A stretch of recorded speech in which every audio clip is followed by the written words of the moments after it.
नमस्कार, समय हो रहा है शाम के 5 बजे का और हम आपके साथ मौजूद हैं हमारे खास चुनावी शो सत्ता के महासंग्राम में और मैं हूं आपके साथ शिवांगी जैन। आज हमारे स्पेशल शो में हम बात करने वाली है महाराष्ट्र और झारखंड में चल रहे सत्ता के महासंग्राम की।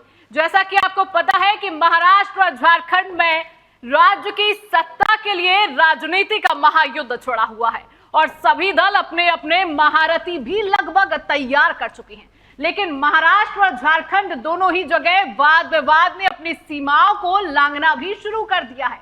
एक तरफ तो झारखंड में सत्ताधारी दल के सहयोगी कांग्रेस नेता इरफान अंसारी मौजूदा सीएम हेमंत सोरेन की भाभी सीता सोरेन पर आपत्तिजनक टिप्पणी कर चुके हैं, तो वहीं महाराष्ट्र में तो शिवसेना ठाकरे गुट के नेता संजय राउत ने पुलिस के ऊपर भी सवाल खड़े कर दिए हैं।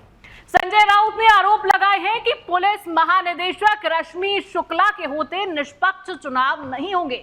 तो वहीं महाराष्ट्र के चुनावी दंगल में शिवसेना शिंदे गुट की तरफ से मुंबा देवी सीट से ताल ठोक रही शाइना एनसी ने राज ठाकरे से मुलाकात कर ये संकेत भी दे दिए हैं कि ठाकरे का आशीर्वाद उनके साथ है और जीत निश्चित है। इन सब के अलावा प्रियंका चतुर्वेदी ने तो महायुति गठबंधन को ठगी गठबंधन करार दिया है।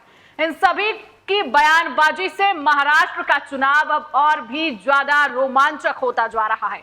तो वहीं अगर झारखंड की बात की जाए तो वहां कांग्रेस और जेएमएम नेताओं के बयानों ने विकास से ज्यादा बीजेपी पर आरोप लगाने की बातें देखी जा रही है।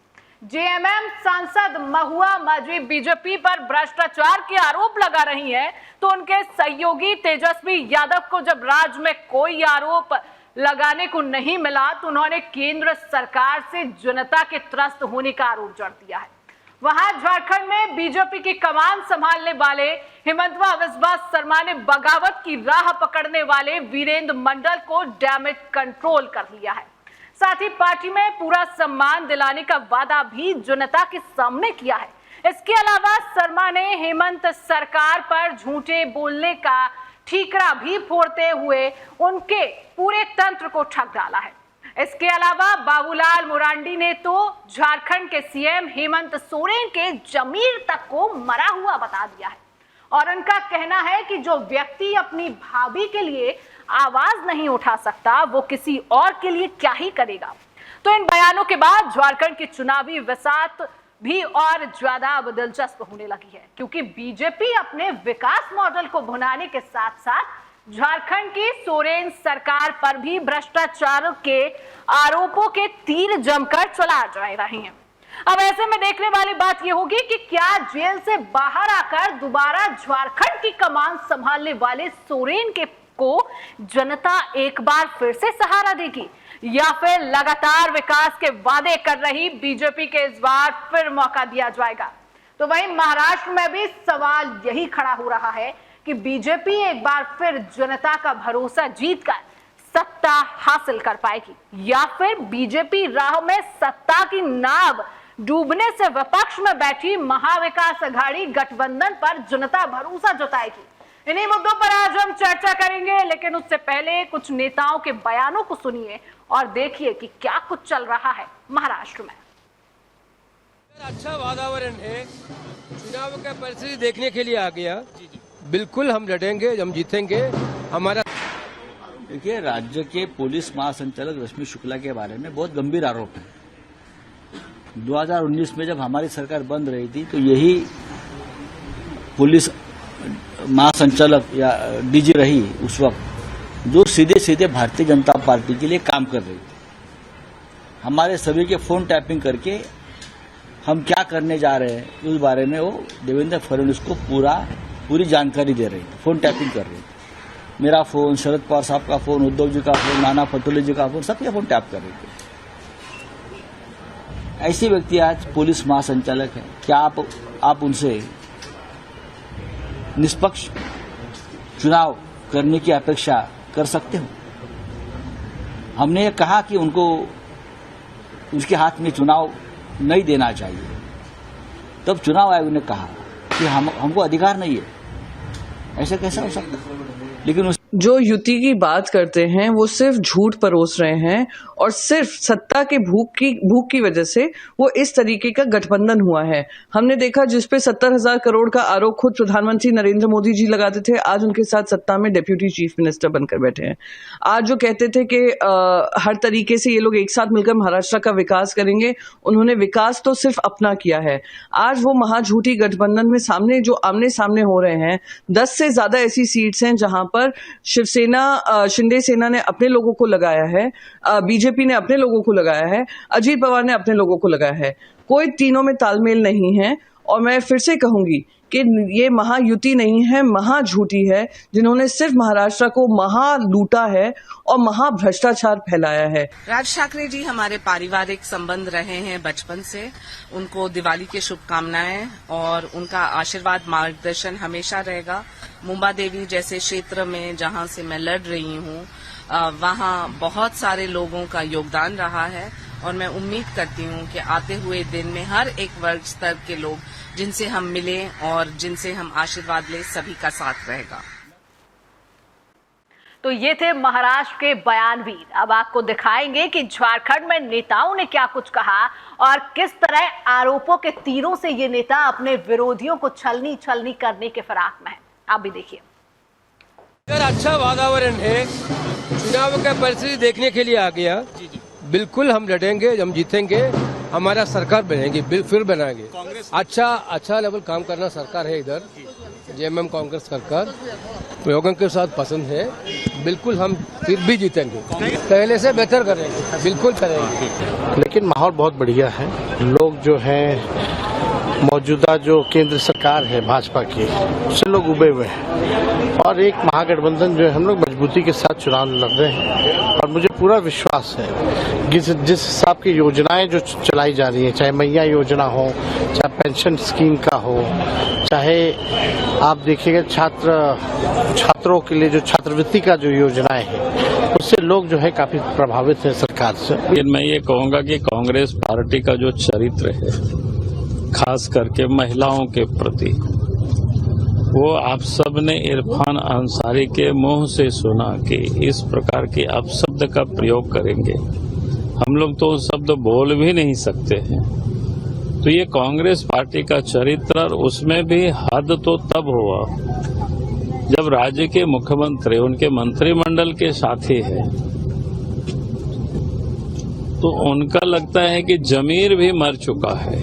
अगर थोड़े भी हेमंत सोरेन के अंदर में स्वाभिमान होता, क्योंकि सीता सोरेन एक महिला भी है और साथ में शिबू सोरेन के पुत्र बधू है, स्वर्गीय दुर्गा सोरेन की।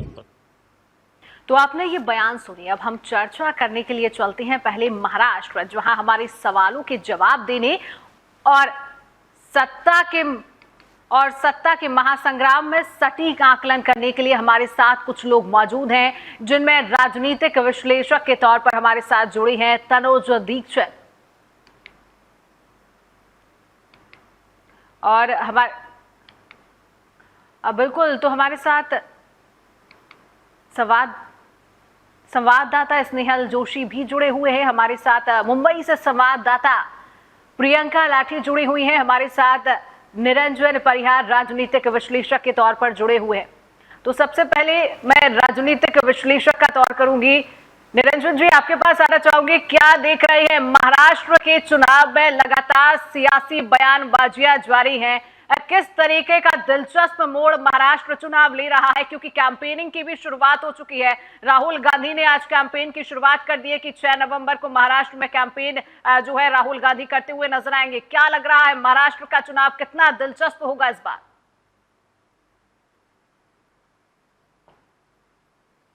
देखिए, चुनावी दिलचस्पी तो महाराष्ट्र की पूरे देश की महाराष्ट्र में है और महाराष्ट्र के लोगों की भी दिलचस्पी है, क्योंकि ये पहला अवसर है जब महाराष्ट्र में कम से 7 पार्टियां, प्रमुख पार्टियां चुनाव मैदान में है।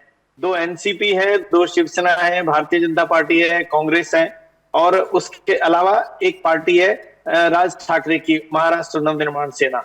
अब ये 7 पार्टियां मिलकर सारे का सारा इस राजनीतिक माहौल को अपने ग्रैब कर चुकी है और लोगों की नजर में। लेकिन राज ठाकरे एक तरह से महाराष्ट्र में अभी भी वो सहयोगी के तौर पर साबित हो रहे हैं, क्योंकि ऐसा लगने लगा है कि जिस तरह से उन्होंने जो उम्मीदवार खड़े किए हैं उसमें वो भारतीय जनता पार्टी और शिंदे की शिवसेना को सहयोगी के रूप में समर्थन देने के लिए अपने उम्मीदवार खड़े कर रहे हैं, ताकि उनके उम्मीदवार जो वोट ले वो शिवसेना के वोट कट सके।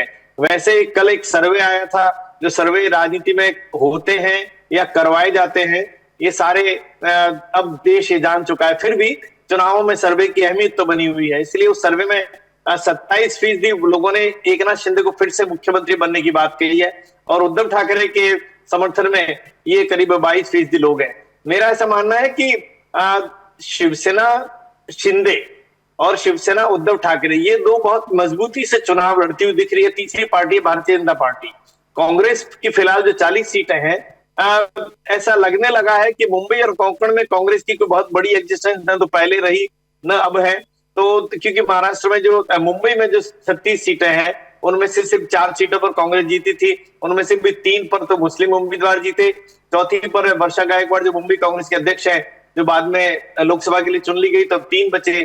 3 में से बाबा सिद्दीकी के बेटे ने कांग्रेस छोड़ दी, क्योंकि उनको टिकट मिलने की गुंजाइश नहीं थी। बाबा सिद्दीकी खुद भी कांग्रेस छोड़ चुके थे। तो बाकी बचे 2, जो अमीन पटेल जो दक्षिण मुंबई से है और असलम शेख जो मलाड से है।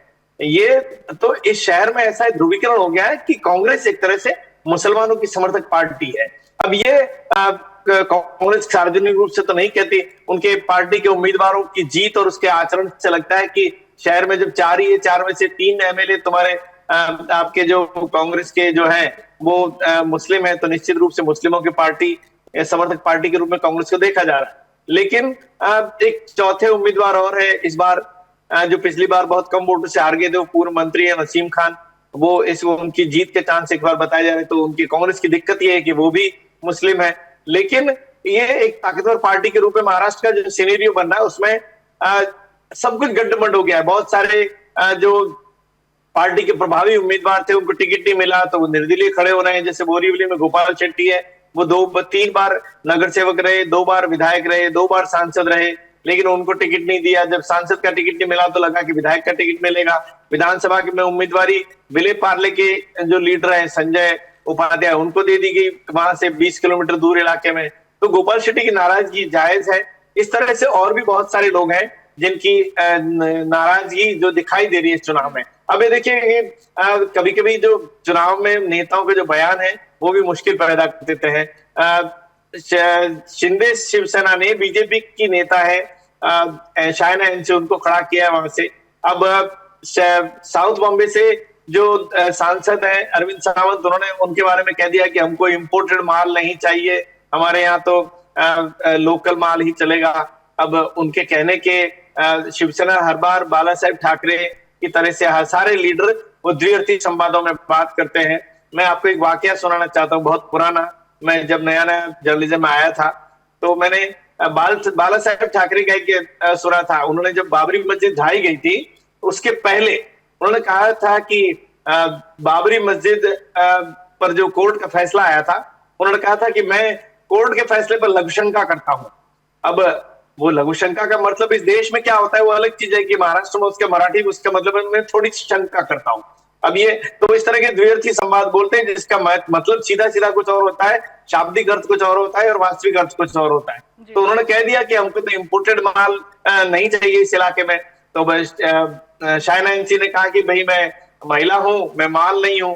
तो ये कहकर इस तरह की जो बातें महाराष्ट्र में अभी शुरू हुई है, चुनाव अभी शुरू हुआ है, लोग मजे ले रहे हैं, देख रहे हैं। लेकिन इतना जरूर है कि उद्धव ठाकरे की पार्टी सबसे बड़ी जो पार्टी अपने आप को मानती है शिवसेना, उनको इस बार दिक्कत जरूर आएगी कि उनके पास उद्धव ठाकरे के अलावा कोई बड़ा नेता नहीं है। और नेता नहीं होने की वजह सबसे बड़ी ये है कि उनके जो बाकी सारे लीडर थे वो शिंदे सेना के साथ चले गए हैं। इसी तरह से शरद पवार को भी दिक्कत आ रही है कि उनमें शरद पवार के अलावा कोई बड़ा लीडर नहीं है। एक उनके प्रदेश अध्यक्ष है जयंत पाटिल और बाकी उनकी बेटी है सुप्रिया सुले, पर उनके सामने भी जो बड़े लीडर है दूसरे, वो अजीत पवार के साथ में है। तो निश्चित रूप से सिनेरियो जो परिदृश्य है चुनाव का, वो तो बड़ा माहौल जो मजेदार बनने लगा है। अब जैसे नाम वापसी होगी उसके बाद में जब उम्मीदवारों की शक्लें साफ हो जाएगी, कौन किस तरफ है, हो सकता है कि कुछ निर्दलीय उम्मीदवारों को पार्टियां भी समर्थन दे दे, अपने वास्तविक उम्मीदवारों को वापस खींच ले। जी बिल्कुल निरंजन जी, प्रियंका का रुख कर लेंगे। प्रियंका, देखिए महाराष्ट्र में लगातार सियासी बयानबाजी जारी है। प्रत्याशी शायदा के लिए इस तरीके के शब्दों का इस्तेमाल कर लिया गया है। इंपोर्टेड माल जैसे शब्दों का चुनाव में अगर इस्तेमाल किया जा रहा है, वो भी महिला के लिए, इस तरीके की टिप्पणियां, लगातार सियासी बयानबाजियां हम देख रहे हैं महाराष्ट्र चुनाव को लेकर। क्या लग रहा है पार्टी पर कितना असर डालेंगे इस तरीके की बयानबाजी? Priyanka, over to you. तमाम संवाददाता हमारे साथ जुड़े हुए। प्रियंका, मैं आपका रुख करना चाहूंगी। प्रियंका, क्या कहेंगी? सियासी बयानबाजियां लगातार चुनाव को लेकर जारी है। महाराष्ट्र विधानसभा चुनाव की हम बात कर रहे हैं। प्रत्याशी शायना को लेकर एक अभद्र टिप्पणी की गई है, उनको इंपोर्टेड माल जैसे अभद्र शब्दों का इस्तेमाल किया गया। प्रियंका, क्या लगता है ऐसे जब शब्द चुनावी समय पर शब्दों का इस्तेमाल किया जाता है, पार्टी पर कितना असर डालेंगे ये? प्रियंका।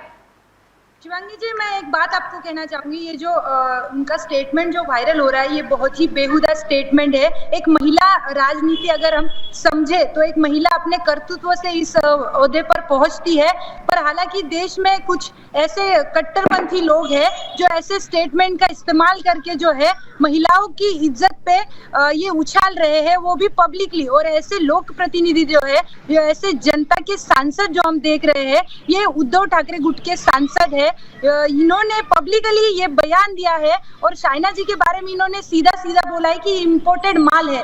अगर एक महिला के तौर पे अभी हम देखें तो भारतीय जो संस्कृति है, इस भारतीय संस्कृति में आज कल परसों और 2-3 दिन से जो है लक्ष्मी की पूजा देश करता है। पूरा भारत देश आज लक्ष्मी की पूजा कर रहा है, लक्ष्मी पूजन जिसे हम कहते हैं। और इस देश में महिलाओं को एक लक्ष्मी माना जाता है, देवी माना जाता है, हम पूजते हैं महिलाओं को। और ऐसे वक्त पे जो है उद्धव ठाकरे गुट के इस सांसद ने, अरविंद सावंत इनका नाम है, इन्होंने जो है पब्लिकली ये बयान दिया है कि ये इंपोर्टेड माल है। ये बहुत ही बेहुदा और बहुत ही घटिया किस्म की जो राजनीति ये लोग कर रहे हैं, इसका बहुत बड़ा जो इम्पैक्ट है इनको वोट के माध्यम से देखा जाएगा। और एक तरफ जो है ये एकनाथ शिंदे जी है, महाराष्ट्र के सीएम, जिन्होंने लाडली बहन योजना के नाम से सारे बहनों को बहुत ही सम्मान दिया है।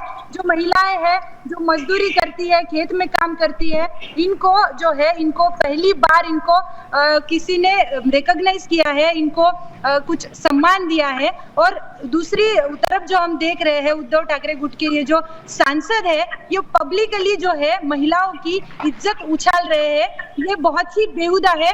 और इस बात का जो है हम सारी महाराष्ट्र की जनता, सारी महिला, महाराष्ट्र की जो महिला है, ये इस बात का निषेध व्यक्त करती है।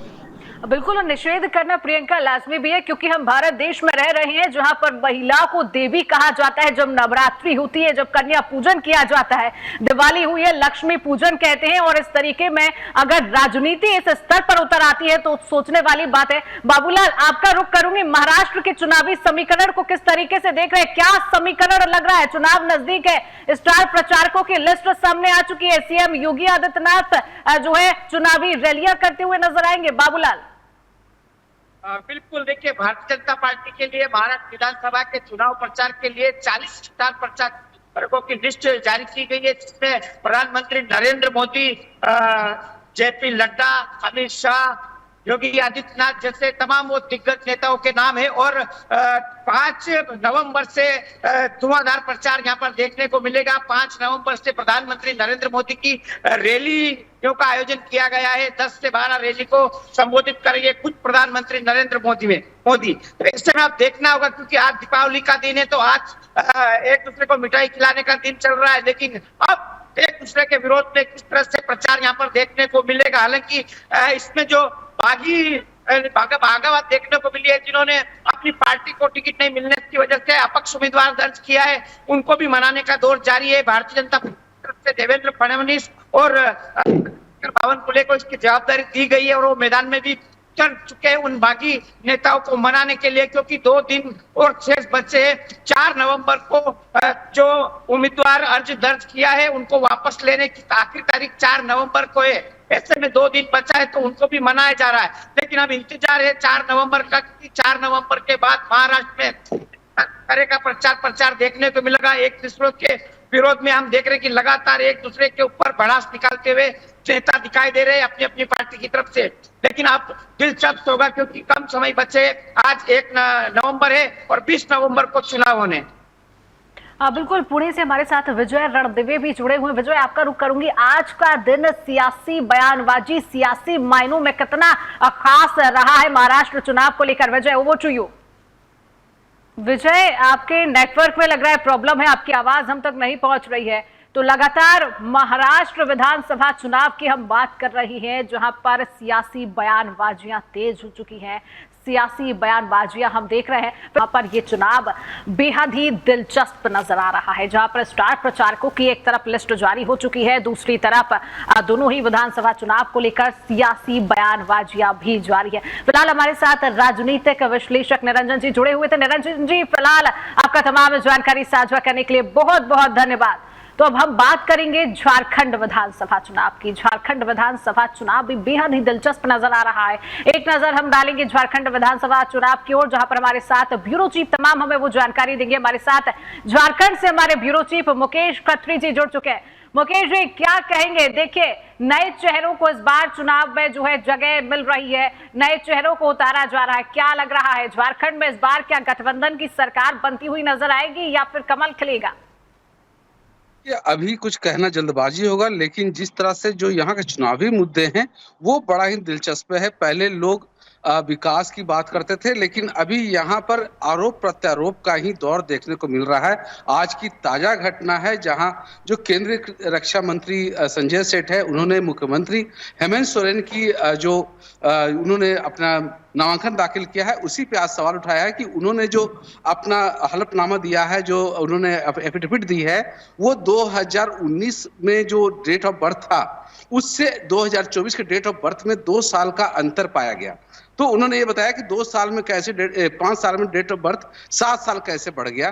तो इस तरह से यही सब जो चुनावी मुद्दे हमारे यहाँ झारखंड में विकास मुद्दा से छोड़कर लोग जो है आरोप प्रत्यारोप पे चल रहे हैं। वहीं जो कांग्रेस वाले वो कहते हैं क्या बर्थडे वो मनाते हैं। तो हमारे यहाँ राजनीति का ध्रुवीकरण जो है वो आपसी खींचतान और आरोप प्रत्यारोप पर टिका हुआ है। एक मामला और आ रहा है, जो हमारे यहाँ पेयजल स्वच्छता मंत्री हैं, उनके बारे में ये उन्होंने खुद से एक पोस्ट किया है। इसमें कहा है कि उनको अश्लील फोन आ रहे हैं, उनको हनी ट्रैप किया जा रहा है, उनको धमकी वाले फोन आ रहे हैं और ये बीजेपी की साजिश है। तो ये जो है लोग अपनी सद्भावना दिखाने पर लगे हुए हैं कि हम किस तरह से हैं, लेकिन राज्य की जनता की भलाई कोई नहीं देख रहा है। मैं यहाँ बता दूं कि यहाँ मुद्दे काफी अधिक हैं और सबसे बड़ा मुद्दा घुसपैठिया का मुद्दा है, जो झारखंड के लिए बीजेपी ने उसको पकड़ के रखा है। उससे आदिवासियों के सरोकार की बातें हैं और आम जन के लिए हित की भी बात है। लेकिन जो मुद्दा विहीन अभी जो चुनावी मुद्दा है, इसके लिए कहना मुश्किल है। हालांकि 2 तारीख को अमित शाह भी झारखंड दौरे पे आ रहे हैं और 4 तारीख को मोदी जी का भी पहला चुनावी सभा जो है वो यहाँ झारखंड में शुरू हो जाएगा। वहीं कांग्रेस की बात करें तो कांग्रेस की ओर से वेणुगोपाल जो है वो आज अभी आए हुए हैं, वो यहाँ पर सह चुनाव प्रभारी बने हुए हैं। तो वो यहाँ पर अपने लोगों को मंत्र दे रहे हैं चुनाव जीतने का। अभी देखने वाली बात होगी कि कल से फिर ये ध्रुवीकरण चेंज होता है, क्या मुद्दा आता है विकास के नाम पर या फिर जनता के हित के नाम पर। लेकिन अभी कहना जल्दबाजी होगा कि आने वाले समय में कमल खिलेगा या फिर जो हेमंत सोरेन सरकार है वो रिपीट करेगी। जी बिल्कुल मुकेश जी, देखिए लगातार हेमंत सोरेन पर भी कहीं ना कहीं सवाल खड़े हो रहे हैं। जिस तरीके से सीता सोरेन का अपमान किया गया है, उस तरीके से हेमंत सोरेन पर भी लगातार सवाल खड़े हो रहे हैं। क्या लग रहा है झारखंड विधानसभा चुनाव पर और पार्टी पर इसका क्या कुछ असर इस बार हमें देखने को मिल सकता है, जिस तरीके से लगातार बयानबाजियां हो रही है? देखिए, बिल्कुल अभी आपको याद होगा कि कुछ दिन पहले जो कांग्रेस के मंत्री इरफान अंसारी हैं, उन्होंने एक सीता सोरेन पर एक अभद्र टिप्पणी कर दी थी कि वो रिजेक्टेड माल है, जिसको लेकर काफी बयानबाजी चली, काफी जोर शोर से उसका विरोध हुआ। महिलाओं के द्वारा भी विरोध देखने को मिला, आदिवासी महिलाओं के द्वारा। फिर अंतर्गत वो उन्होंने माफी मांगी और फिर ये मामला को निपटा गया। लेकिन जिस तरह से जो शिबू सोरेन या फिर हेमंत सोरेन जो हैं, उनके द्वारा कोई भी इस पर बचाव या फिर किसी तरह की कार्रवाई नहीं की गई, इसको लेकर भी यहाँ के लोग जो है वो काफी ये सोचने पर मजबूर हैं कि आखिर राजनीति बड़ी है या परिवार। क्योंकि शिबू सोरेन की बहू है, बड़ी बहू है सीता सोरेन, हेमंत सोरेन की भाभी हैं और उनकी सरकार में मंत्री रहते हुए बन्ना गुप्ता जो कांग्रेस के हैं, उन्होंने इस तरह से अभद्र टिप्पणी की थी, माफ कीजिएगा इरफान अंसारी ने, तो इस पर उन्होंने कोई रिएक्शन नहीं दिया था। तो इस सब चीजें जो है वो जनता के बीच में देखने वाली बात है। अब ये बहुत बड़ी बात होगी, क्योंकि अभी हमारे यहाँ जो आदिवासियों का एक मुद्दा चलता आ रहा है, जो घुसपैठिया का मामला है, ये एक मामला बहुत ही गंभीर और बहुत ही बड़ा मुद्दा है और बीजेपी इसको लेकर जनता के बीच जा रही है। अब कांग्रेस या जेएमएम इसके बचाव में क्या बातें बीच में लाती हैं, ये देखने वाली बात होगी। बिल्कुल मुकेश, देखने वाली बात होगी कि आखिरकार जनता किसको चुनती है और जनता किन मुद्दों का साथ देती है, क्योंकि चुनाव होते हैं जनता के लिए और मुद्दों के लिए, और पार्टी के क्या कुछ खास मुद्दे होते हैं, यह तो फिर वक्त ही बताएगा कि आखिरकार जनता किसको चुन रही है। फिलहाल मुकेश, तमाम जानकारी साझा करने के लिए आपका बहुत बहुत धन्यवाद।